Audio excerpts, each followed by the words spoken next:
pour ce grand entretien, chers auditeurs, ici sur Ligne Droite, la matinale de Radio Courtoisie, eh bien, nous allons parler des données, nous allons parler des piratages massifs que subit l'État ces derniers mois. On a l'impression effectivement qu'on est dans une situation dans laquelle on a environ un piratage par semaine, alors que ce soit d'un hôpital, que ce soit d'une agence nationale.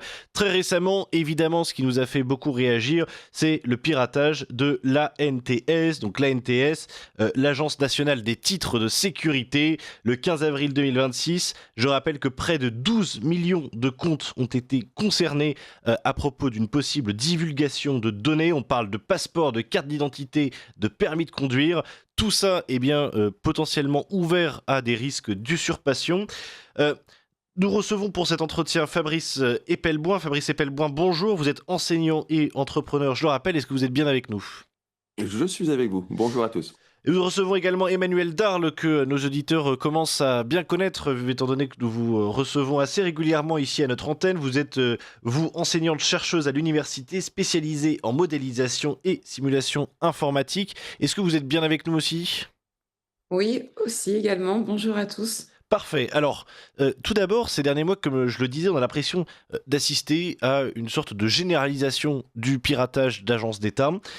Mais en réalité, on a l'impression que personne n'en prend tout à fait conscience, personne ne mesure tout à fait cette dimension parce que, vous voyez, pour nous, simples mortels qui ne sommes pas spécialistes comme vous de ces sujets, eh bien, les données, c'est quelque chose qui n'est pas forcément très concret, on ne sait pas exactement où ça peut mener.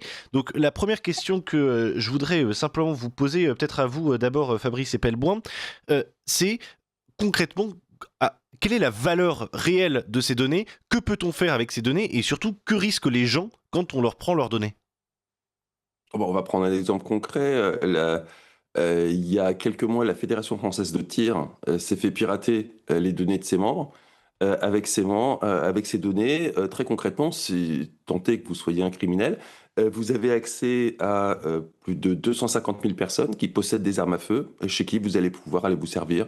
Il y a déjà eu à ce jour une cinquantaine de cambriolages. Si on parle de données personnelles qui concernent des détenteurs de crypto, bon, je crois que tout le monde est au courant que la plupart des gens de la crypto sont en train de quitter la France. Tout simplement parce que vivre en France n'est plus du tout une option si vous détenez un gros portefeuille crypto, dans la mesure où vous pouvez être kidnappé à tout moment. Et que 7 kidnappings crypto sur 10 sur Terre sont en France. Donc c'est ça les conséquences les plus dramatiques pour des vols de données personnelles. Pour des choses plus anodines, ça prend la forme de tentatives d'arnaque qui sont devenues extrêmement fréquentes et qui se basent sur le fait que en face de vous, vous avez quelqu'un qui a des informations sur vous et qui, grâce à ces informations, va vous donner l'impression qu'il est en relation avec vous parce qu'il est un prestataire, un client, quelqu'un qui est censé avoir ces informations et qui, de ce fait, va vous arnaquer et va vous manipuler. Et Emmanuel Darle ? Oui, comme Fabrice l'a bien souligné, il y a le problème, on va dire, d'arnaque, de phishing, ce qu'on appelle le phishing, c'est-à-dire essayer de contacter quelqu'un pour voilà, lui vendre ou alors récupérer telle ou telle autre information. Il y a derrière aussi, je pense, là se lève vraiment la question, la problématique, enfin le risque de l'usurpation d'identité. On parle de données, voilà, de données par rapport à des titres d'identité. Le ministère de l'Intérieur, dans sa communication du 20 avril, nous dit qu'il n'y a pas de capture des CNI, des cartes nationales d'identité, ou des pièces jointes, des PDF, etc. Tant est-il que dans les données JSON, les données en fait qui ont été récupérées par les hackers, il est possible d'avoir des liens qui pointent justement vers ces fichiers complémentaires. Ces liens, ces URL, euh, pointent vers des serveurs et si c'est aussi sécurisé que tout le reste, alors dans ces cas-là, les hackers pourraient parfaitement avoir accès aux copies des cartes d'identité. Et là, c'est très grave puisque finalement, on se retrouve dans des situations où les hackers pourraient parfaitement revendre ces données à des tiers et ces tiers pourraient parfaitement prendre des crédits, par exemple, en se faisant passer pour vous.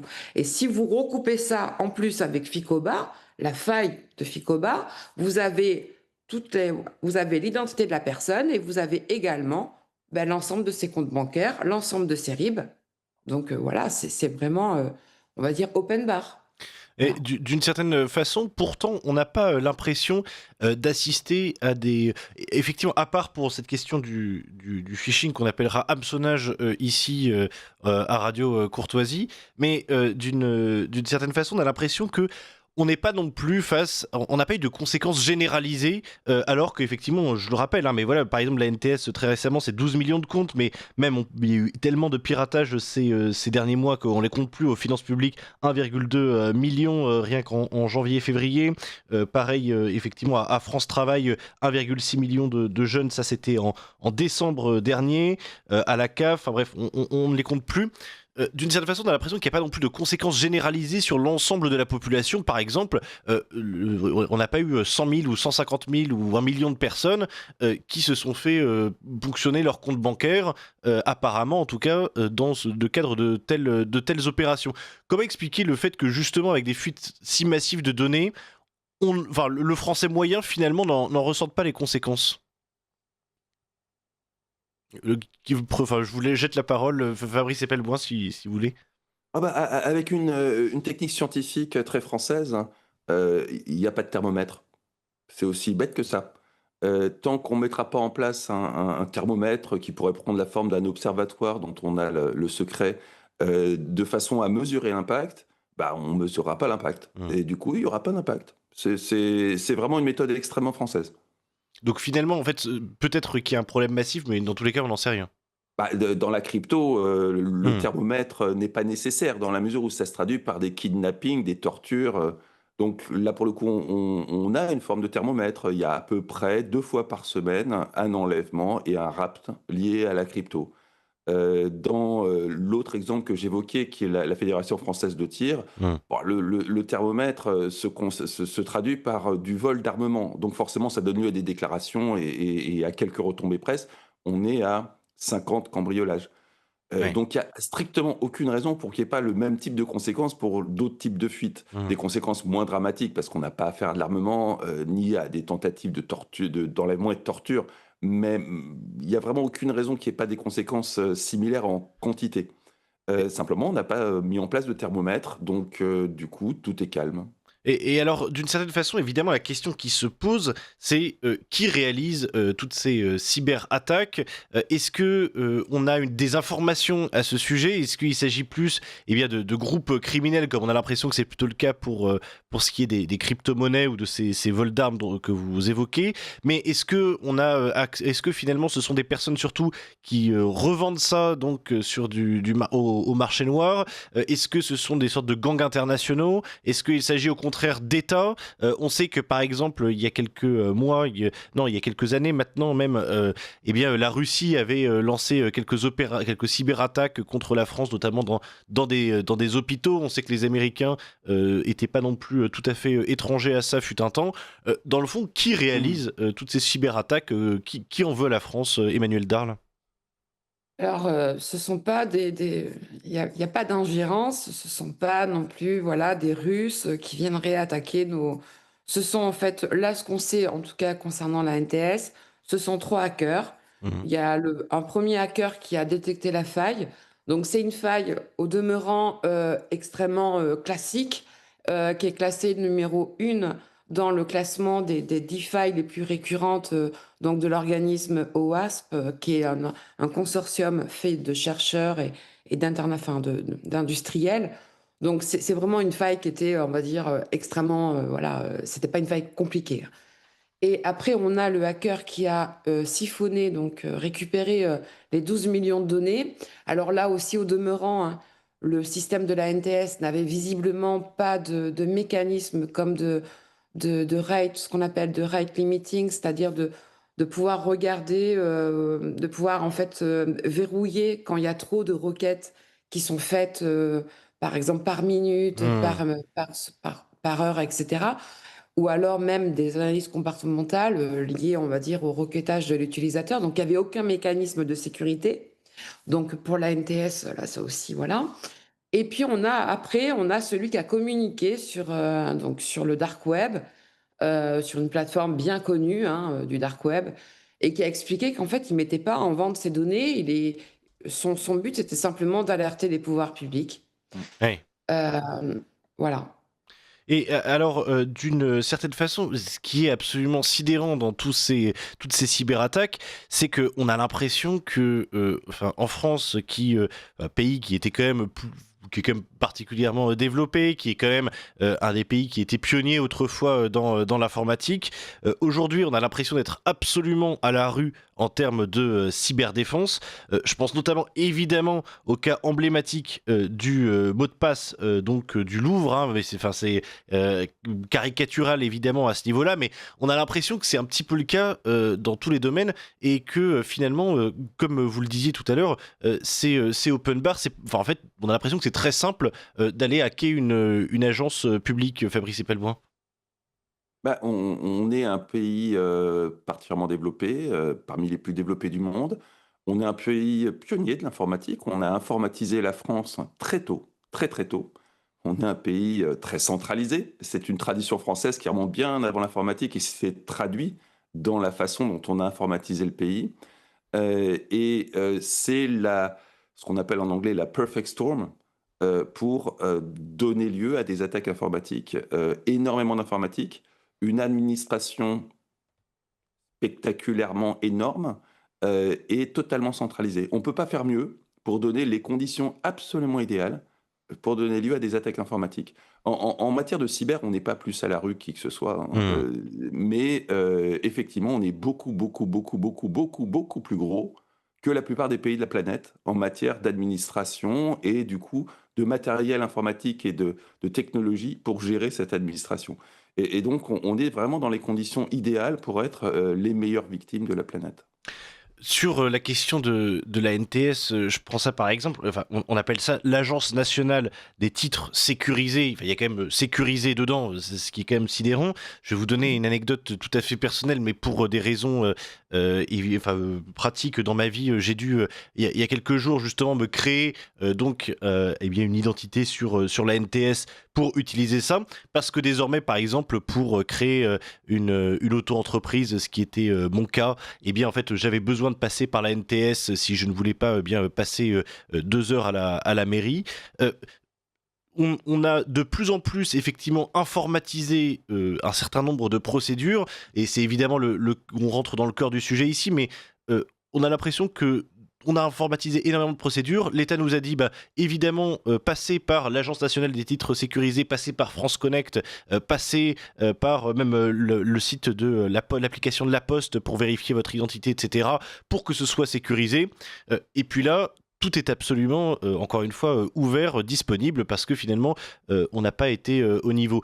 Il y a quand même, Emmanuel Darl, on sent qu'il y a quand même une forme de paradoxe dans ce fait que à la fois tout soit de plus en plus numérisé et tout soit de plus en plus vulnérable aux cyberattaques.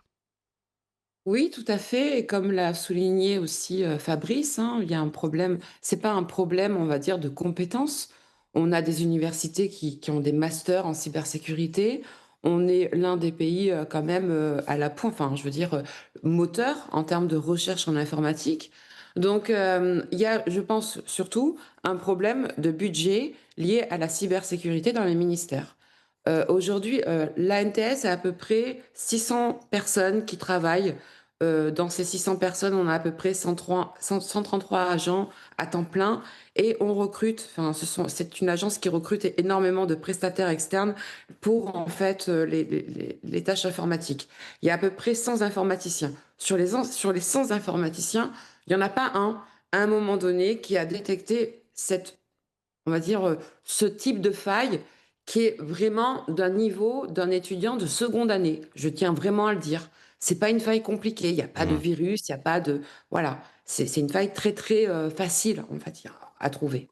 Donc je pense qu'il y a un problème surtout de moyens, il y a un problème de culture lié à la cybersécurité.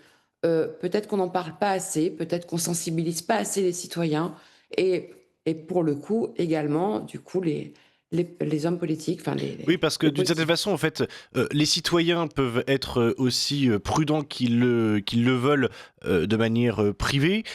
J'ai envie de dire, même vous, Fabrice Epelboin, même vous, Emmanuel Darle, peut-être avez-vous eu besoin d'utiliser la NTS pour telle ou telle procédure. Même vous, vous ne pouvez pas échapper finalement alors que vous êtes spécialiste, vous ne pouvez pas tout à fait échapper à ce genre de problème. Ah oui, le fait d'être spécialiste de quoi que ce soit en informatique ne va pas du tout nous mettre à l'abri de quoi que ce soit. Vraiment, on n'est en rien responsable de la NTS ou de quelques systèmes qui contiendraient nos données personnelles et qui auraient pu fuiter. On est exactement au même niveau que tout le monde. Là-dessus, il y a une forme d'égalité qui est rassurante. C'est le côté Et républicain. oui, c'est le côté républicain. Et c'est le côté républicain, c'est aussi le côté on est dirigé par des énarques. En 2015, l'existence du logiciel Pegasus, que tout le monde connaît, qui permet de Mmh. pirater les téléphones et d'en aspirer le contenu, est révélée au grand public. Les spécialistes connaissaient Pegasus des années auparavant, mais en 2015, c'était dans la presse. En 2016, le président Macron est élu, et sur son portrait officiel, on le trouve adossé à son bureau avec 2 iPhones sur le bureau. Ça résume totalement la situation. Mmh. L'informatique, les informaticiens et pire encore, les spécialistes de cybersécurité sont des femmes de ménage payées un prix exorbitant aux yeux des dirigeants. Et ce, dans également beaucoup d'entreprises, mais dans le service public, c'est clairement ça. Mais même de manière Donc générale, forcément, comme c'est la dernière roue du carrosse, bah, on arrive à ces situations-là parce que même si vous avez un expert en cybersécurité qui vient vous dire: «Attention, il faut utiliser, la double authentification», typiquement, et ben, vous avez d'autres personnes qui hiérarchiquement sont supérieures et qui vont trancher sur mmh. cette décision. C'est Oui, comme ça. oui, mais même, je crois que même au sein du gouvernement ou au sein en tout cas de beaucoup d'instances publiques françaises, l'idée d'avoir une messagerie sécurisée n'est même pas présente dans leur tête. C'est-à-dire que Ça ils ut- commence, ça commence, voilà, ça et ça commence. commence tout Mais juste à se réveiller. pour reprendre mon exemple du président de la République, pendant des années et des années et des années, tout ce petit monde au sein, du parti Renaissance utilisait Telegram de façon intensive. Or Telegram était connu dès le départ par tous les experts en cybersécurité pour être, si c'était une passoire, du moins une faille béante de sécurité dans la mesure où les conversations de groupe ne sont pas chiffrées et les conversations entre 2 individus ne sont chiffrées que si on le demande explicitement. Mmh. Donc autant dire que tous les petits secrets de la Macronie sont quelque part sur un serveur disponible pour Telegram. Ce qui est peut-être pas une si mauvaise nouvelle finalement. Mais Si, quand même, en termes de sécurité nationale, c'est quand même oui, une oui, très non, mauvaise mais nouvelle. je parlais des petits secrets de la Macronie plus spécialement. Alors, non, mais plus sérieusement, je reviens un petit peu à ce que. À des questions, une question des auditeurs justement qui demandent est-ce que finalement, étant donné que c'est l'État qui est quand même responsable donc des données qu'on lui confie, est-ce qu'on peut finalement déposer un recours? Est-ce qu'on pourrait théoriquement attaquer l'État, mener une action collective, je ne sais pas, pour eh bien effectivement l'attaquer sur le manque absolu de protection de nos données. Est-ce que c'est envisageable, Emmanuel Darle? Oui, vous avez l'article L226-16-17 du code pénal qui oblige justement on va dire les dirigeants des systèmes voilà, informatisés qui détiennent des données confidentielles à sécuriser leur système. Et donc il y a si vous, enfin, si c'est pas sécurisé, c'est un délit. Donc vous avez ça. Après, la CNIL a condamné France Travail à 5 millions d'euros en mars 2026, la décision est tombée il y a pas très longtemps. Pour autant, voilà, à 5 millions d'euros sur 36,2 millions d'usagers qui ont été victimes, ça représente 13 centimes par usager, donc c'est pas forcément voilà.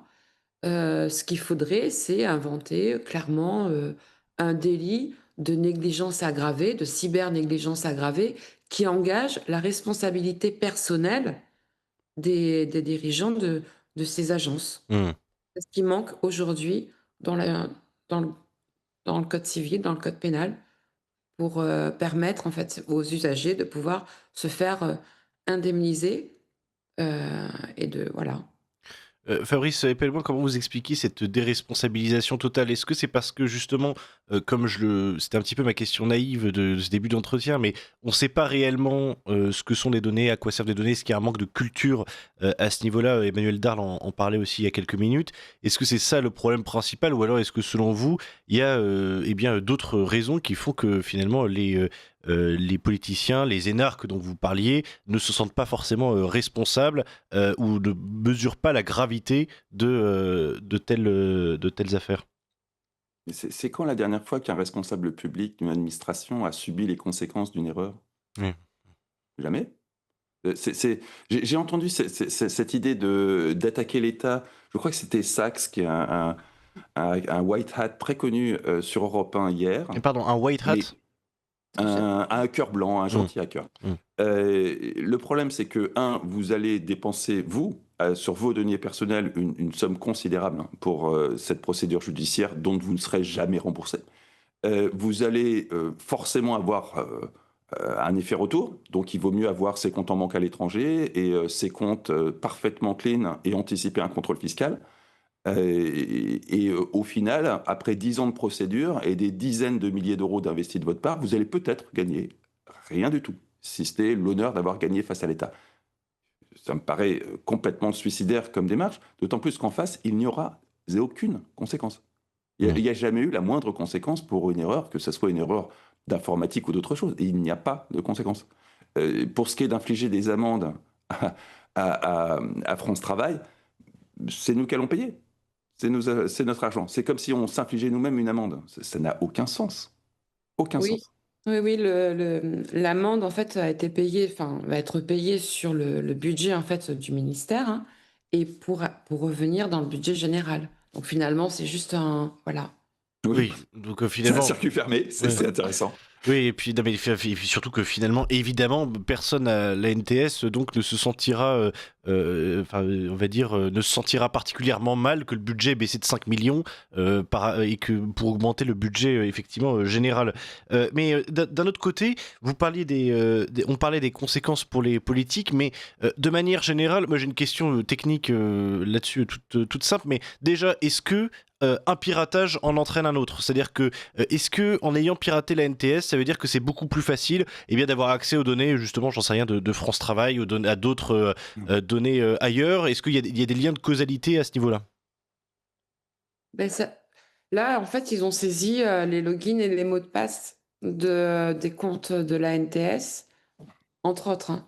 Donc, possiblement, si l'usager, en fait, si la personne utilise sans arrêt le même mot de passe, il est possible effectivement du coup d'avoir accès à des comptes sur d'autres types de systèmes, d'autres types de services avec ce mot de passe. Hmm. Et alors, de manière générale, quelles peuvent être les conséquences au niveau public, quelque part? C'est-à-dire, est-ce qu'une agence comme la NTS ou alors d'autres qui se font pirater, finalement, ça peut mener un jour à bien on va dire même des conséquences graves au niveau de l'État? J'en sais rien. Est-ce que on pourrait se retrouver avec je sais rien, au niveau étatique, avec de l'espionnage industriel? Est-ce qu'on pourrait se retrouver peut-être avec des conséquences, j'en sais rien, la question des hôpitaux, est-ce qu'on pourrait se retrouver avec des systèmes informatiques paralysés? Est-ce que, enfin, expliquez-nous, Fabrice Ebelboin. Non, non, non, il faut faire la distinction entre de la petite cybercriminalité, Mhm. c'est de ça dont on parle aujourd'hui, Mhm. et typiquement les Russes qui vont venir se servir et faire de l'espionnage. La plupart du temps, quand c'est les Russes qui viennent se servir, et quand je dis le Russe, c'est de façon générique, ça peut aussi Oui. bien être les Américains que les Russes, ça se fait de façon parfaitement discrète et on s'en aperçoit quand on s'en aperçoit bien après. Oui. Là, aujourd'hui, on parle vraiment de la petite délinquance, hein. On est dans un tout autre domaine que l'espionnage industriel. On est vraiment sur de la petite criminalité. Les conséquences à haut niveau, c'est juste une montée de la criminalité. J'ai envie de vous dire qu'on on est habitué. C'est juste dans le champ cyber plutôt que dans le champ réel. Mais on est vraiment aux antipodes de ce qu'un service comme le GRU ou la NSA Mhm. peut infliger à la France en termes de dommages économiques, notamment à travers l'espionnage industriel.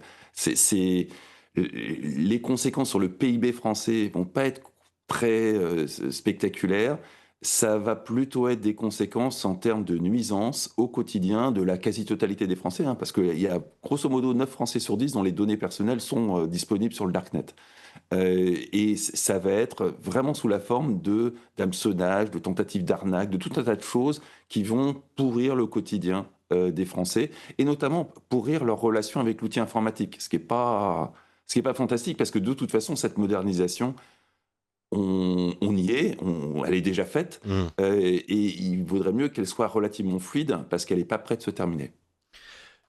Merci, vous restez avec nous, Fabrice Epelboin, Emmanuel Darl. Je rappelle simplement, chers auditeurs, que vous êtes bien ici sur Radio Courtoisie, sur Ligne Droite, sa matinale, et que, eh bien, pour poursuivre ce genre d'émission, nous avons besoin de vous.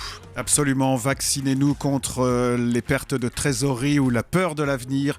C'est le seul vaccin qui ne fait pas de mal, on en est sûr à 100%. Il fait même du bien à vous, chers auditeurs, et à la vie de la radio.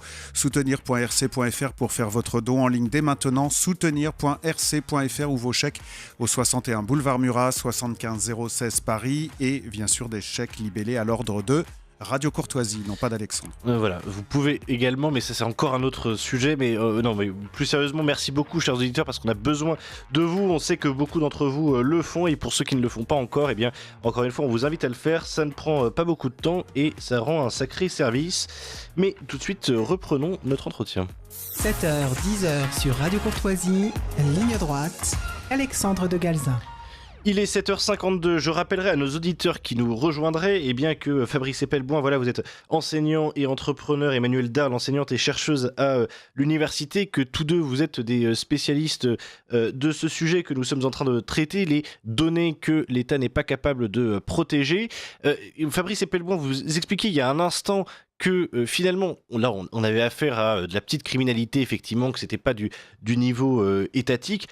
En fait, ce qui est assez particulier pour nous, c'est qu'on se dit, à la fois il y a 10 millions d'utilisateurs dont les données ont été prises, 12 millions presque, et en même temps il s'agit de la petite criminalité, et de même Emmanuel Darl, vous expliquiez que eh bien en fait c'était encore une fois un problème qui était à la portée d'un élève de deuxième année en informatique. C'est-à-dire que dans le fond, on a quand même un sentiment que si une équipe de petits bras, quelque part, est capable de braquer l'État à ce point, c'est quand même que il y a un... Enfin, en fait, quel est réellement le souci? C'est-à-dire que, en fait, c'est qu'on s'en moque de la cyber. C'est effectivement, comme le disait Emmanuel Darl, est-ce que c'est une question uniquement de budget? Est-ce que c'est une question du fait que, eh bien, ça demanderait trop de travail aux politiques? Est-ce que c'est qu'ils s'intéressent pas à ce sujet-là? Enfin, qu'est-ce qui peut... Il y a d'autres facteurs, typiquement, et mes chiffres datent, hein, il y a quelques années encore, on avait un besoin sur le continent européen d'un demi-million de compétences en cyber,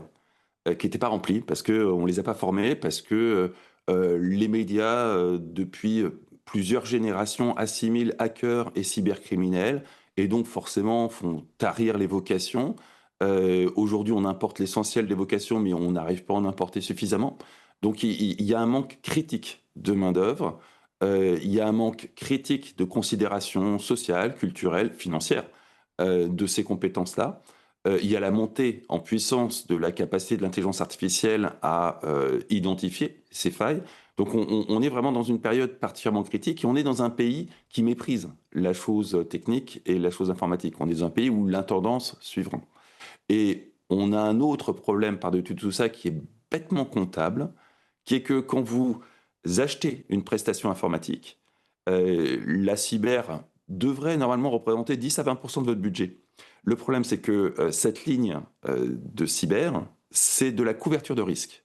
Les autres lignes de votre projet informatique que vous êtes en train d'acheter chez un prestataire, c'est de l'investissement productif. C'est-à-dire... Et donc, d'un point de vue financier, ça n'a aucun sens. D'un côté, c'est-à-dire, vous allez expliquez-nous, oui. investir dans un produit qui va vous rapporter un service et qui, en tant qu'investisseur, va vous permettre d'avoir des choses que vous n'aviez pas avant. Et de l'autre côté, vous allez couvrir un risque qui, très concrètement, étant donné le turnover dans la plupart des administrations et des entreprises, fait que vous serrez les fesses quelques années et c'est quelqu'un d'autre qui va assumer le risque que vous avez pris. Donc on a une conjoncture de problèmes, mais le manque critique de main-d'œuvre n'est pas et à mon sens l'un des principaux problèmes. Emmanuel Darl? Oui, je suis assez d'accord avec ce constat, parce que ce qu'on voit clairement, c'est d'abord des investissements massifs du gouvernement envers, le secteur de l'enseignement supérieur et la recherche. Donc effectivement, si on met pas de moyens pour aller ouvrir des masters en cybersécurité ou alors même juste pérenniser ce qui existe et pour faire face également à une concurrence des écoles privées qui n'ont pas le même niveau d'exigence. Donc effectivement, on voit bien qu'on peut pas former plus d'étudiants, on peut pas former plus de personnes compétentes et donc forcément si la compétence baisse, eh bien les problèmes apparaissent. Mmh. Voilà. Et alors, vous évoquiez sujet que je me suis un petit peu réservé sur le côté, mais encore une fois, question d'un simple journaliste qui n'est pas du tout expert en ces sujets, mais en l'occurrence, est-ce que l'IA est justement quelque chose qui va aider la cybercriminalité ou est-ce que c'est un outil qui pourrait tout aussi bien aider à la cyberdéfense pour justement la création Les deux, de pare-feu, oui, les deux, oui. absolument les deux. J'ai des amis qui ont sorti hier, deux Français qui ont sorti hier un outil qui pilote la cyberdéfense à travers une IA. Alors bon, c'est des Français, mais ils habitent San Francisco et ils sont partis de France depuis quelques temps.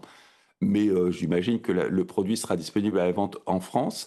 Mais évidemment, on peut aussi utiliser l'IA, et c'est désarmant à quel point c'est simple, pour identifier des failles sur un système. Alors, si vous avez un système d'une entreprise qui n'a pas les moyens ou pas l'intelligence d'investir en cyber, vous allez trouver des failles qui sont effectivement à la portée d'un étudiant de deuxième année. Et une intelligence artificielle n'aura aucune difficulté à trouver ce type de faille. Donc on est dans une accélération à tous les niveaux. Je reviens sur la formation. Aucun politique n'investira jamais dans la formation, ça prend bien plus qu'un mandat Mmh.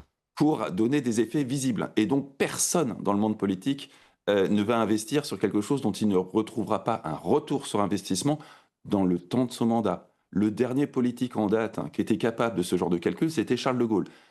Il est mort et enterré quand moi je suis né et je ne suis plus tout jeune. Donc c'est terminé, ce genre de calcul, c'est complètement invraisemblable en politique. Mmh.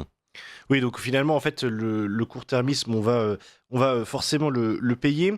D'une autre question qui est un petit peu liée à celle-ci, mais enfin, ce que vous disiez, Fabrice Epelboin, mais concrètement, si la situation ne bouge pas, si rien ne change, si votre pessimisme s'avère être un malheureux réalisme, dans le fond, quelles pourraient être les conséquences en fait au niveau général en France? C'est-à-dire si effectivement on prend l'habitude d'avoir, désormais on a l'habitude d'avoir des attaques au couteau tous les jours, si jamais on prend l'habitude d'avoir eh bien, un piratage d'agences par semaine, si jamais on prend l'habitude effectivement d'avoir tous ces problèmes-là, finalement, en fait, quelles pourraient être les conséquences? Vous disiez au début qu'il n'y aurait pas de problème au niveau du PIB, mais cette criminalité généralisée, est-ce qu'on pourrait avoir une forme d'insécurité numérique d'une certaine façon? Mais on a une forme d'insécurité, on n'a juste pas le thermomètre pour le mesurer. Mais on l'a, on est dedans. 9 Français sur 10 ont leurs données personnelles qui sont dans le Darknet. Donc, le potentiel de progression, il est de l'ordre de 10%. Mmh. Ça y est, on est quasiment au top. On ne peut pas risquer grand-chose de pire au final. On a déjà fait l'essentiel du travail. Donc, les conséquences... les conséquences, c'est que à force de se faire arnaquer, les gens vont, apprendre à être méfiants vis-à-vis d'un email, vis-à-vis d'un coup de téléphone, vis-à-vis d'une démarche, vis-à-vis de tout un tas de choses. Et puis, on va sans doute voir le secteur assurantiel proposer des choses un peu plus construites en matière d'assurance cyber. Aujourd'hui, c'est des clauses dans des contrats qui, évidemment, le jour où vous avez un pépin, s'avèrent ne pas pouvoir fonctionner parce que la ligne est à 7 et le petit truc en caractère 6 que vous aviez jamais lu dans votre contrat d'assurance. Demain, il est vraisemblable que vous ayez des contrats cyber, uniquement cyber, pas des petites clauses plus ou moins aléatoires Mmh. sur votre contrat habitation, Donc c'est devenu un qui sujet coûteront sérieux cher, quelque part. qui Ouais. coûteront vraiment cher. Mmh. De l'ordre de quelques centaines, à peu, le même prix qu'une assurance habitation, grosso modo, Mmh. et qui seront relativement indispensables. Vous pourrez toujours prendre, elles seront certainement pas obligatoires, en tout cas pas dans un premier temps, mais petit à petit, tout le monde va s'équiper. C'est quand même plus simple comme situation et plus facile à résoudre que les attaques au couteau. Et Emmanuel Darle, sur cette justement question de l'insécurité numérique, selon vous, à quelles conséquences on peut s'attendre? On peut s'attendre à, bah, comme je l'ai dit tout à l'heure, à l'usurpation d'identité. On peut aller même plus loin parce que faut comprendre que dans les données en fait de la NTS, il y avait aussi possiblement des données biométriques. Donc si on couple ça avec par exemple l'identité numérique, puis après par-dessus, l'euro numérique et cetera, on peut, voilà, tous les scénarios sont possibles. Tant est-il qu'on vit en fait, à l'instant T. On nous dit de mettre sa carte d'identité sur des serveurs, pour pouvoir tweeter, pour pouvoir avoir accès à tel ou tel service, et on n'est pas capable de sécuriser l'existant. Donc ça moi je pense très sincèrement que le pire reste encore à venir, très sincèrement. On est à 250 millions de lignes depuis janvier 2026, donc en 4 mois, hein. En décembre, la question se posera plutôt savoir quelle agence ne s'est pas faite pirater Mmh. et Mais à nouveau, je encore une pense fois, que la si on a 90% des Français qui ont leurs données sur le darknet, effectivement, est-ce qu'on peut aller beaucoup plus loin? oui, mais vous avez donné et donné. C'est-à-dire Ouais. que si vous avez juste le nom de la personne, son prénom, ça pas va il suffit de prendre un annuaire et vous l'avez aussi, hein. Après la question, c'est finalement la qualité de la donnée et aussi également, ses répercussions. Là, en l'occurrence, moi, je suis particulièrement inquiète par rapport à la NTS parce que on peut avoir, comme je l'ai expliqué, les copies des cartes nationales d'identité. Et là, par contre, on change de dimension. Mmh. Parce que vous pouvez parfaitement imaginer, ben, vous retrouver avec des prêts à payer alors que vous n'avez rien demandé. On parle également de données biométriques, d'empreintes. Donc, il est possible, ben, après, d'imaginer tous les scénarios. Donc, faut pas tomber dans le fictif, mais il faut pas non plus être, voilà, il faut rester Rassuriste, ouais. raisonnable et lucide. Et alors, Donc, voilà. conséquence, mais alors peut-être que j'extrapole beaucoup, hein, mais c'est une idée qui me vient aussi.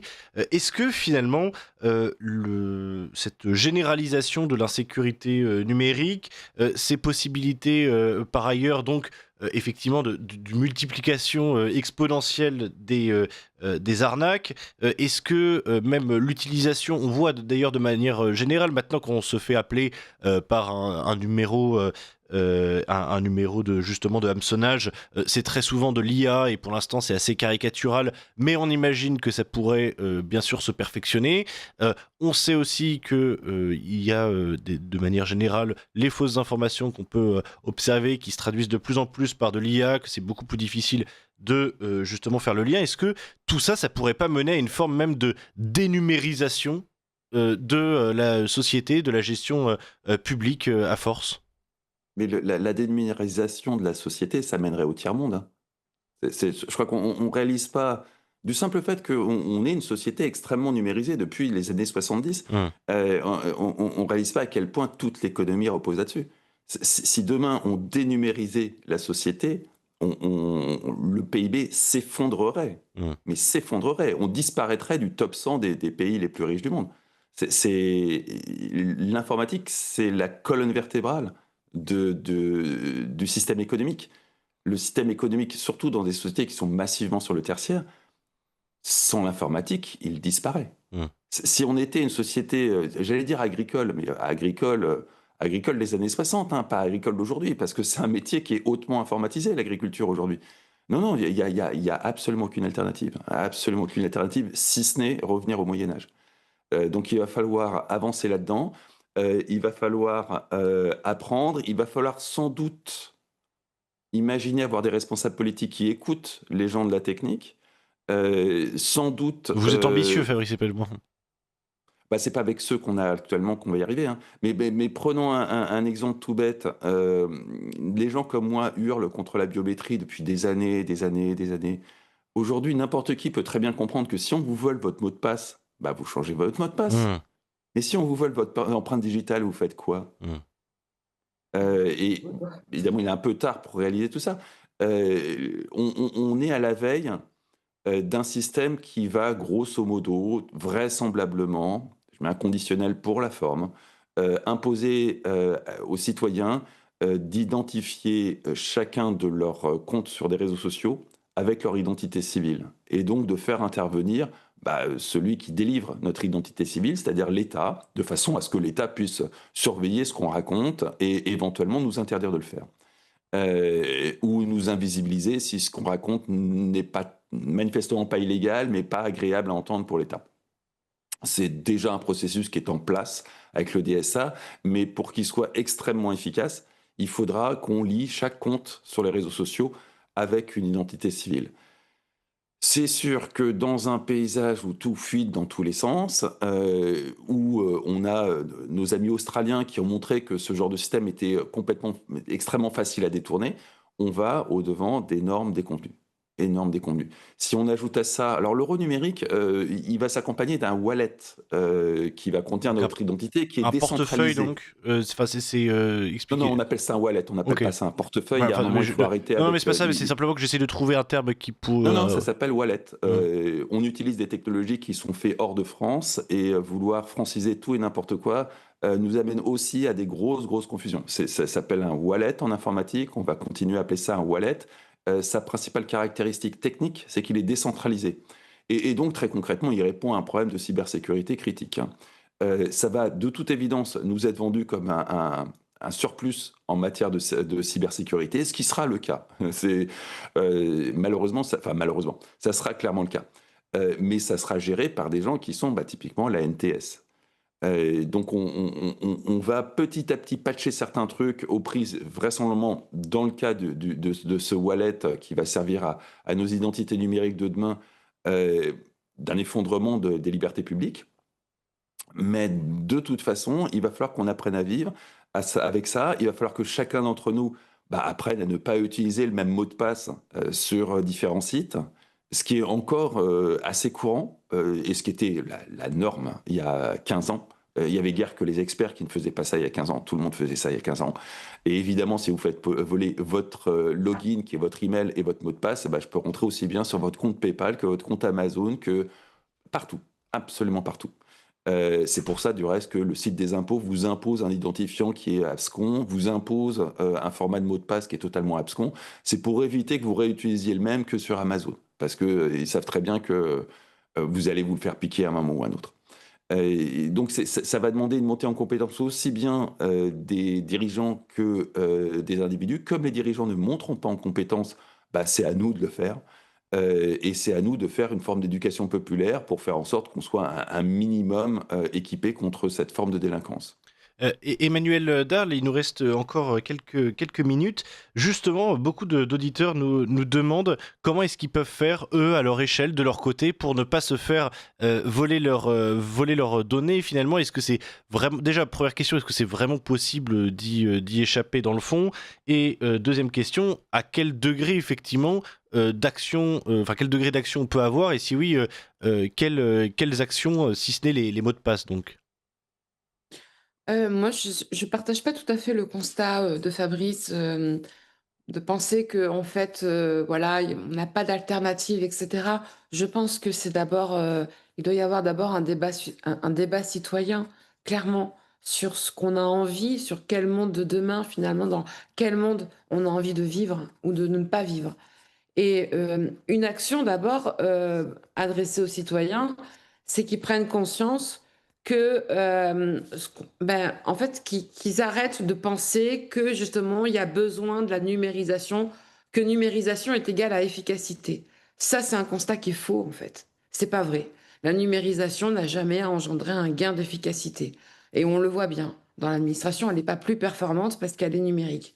Donc, en fait, qu'ils prennent peut-être l'habitude aussi d'utiliser d'autres moyens que ceux qu'on leur impose. Je rappelle, par exemple, pour la déclaration d'impôt, il est possible de le faire sous la forme papier. Ça existe encore. Donc, il y a aussi des zones blanches.